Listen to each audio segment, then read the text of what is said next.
तो दोस्तों, जैसा कि आप सबको बता दूं कि पावर स्टार पवन सिंह का आज एक गाने को रिलीज़ होना था, जिस गाने का टाइटल था सुन मेरी लॉलीपॉप। ये गाना अभी तक यूट्यूब पे नहीं आया है। आखिर क्यों नहीं आया, इसकी पूरी जानकारी इस वीडियो में दूंगा, तो आप सब इस वीडियो में अंत तक बने रहिए। तो यार, अब तक आप सब ने सब्सक्राइब नहीं किया तो सब्सक्राइब कर लें। तो चलिए चलता हूँ अपडेट की ओर। तो दोस्तों, आप सबको बता दूं कि पवन सिंह के इस गाने को अभी तक तो यूट्यूब पे नहीं लाया गया है, जो कि यसी फिल्म्स यूट्यूब चैनल के माध्यम से लाना था।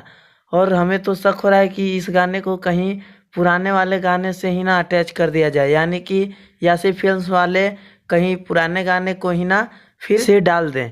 क्योंकि अभी तक पावर स्टार पवन सिंह अपने इंस्टाग्राम आईडी से ना ही इसका कोई पोस्टर डाले, ना ही इसका कोई प्रमोशन किए हैं। अब तो ये गाना आने के बाद ही पता चलेगा कि ये गाना कैसा है। और अगर हमारा वीडियो अच्छा लगा हो तो वीडियो को लाइक करके चैनल को सब्सक्राइब कर लीजिए। धन्यवाद।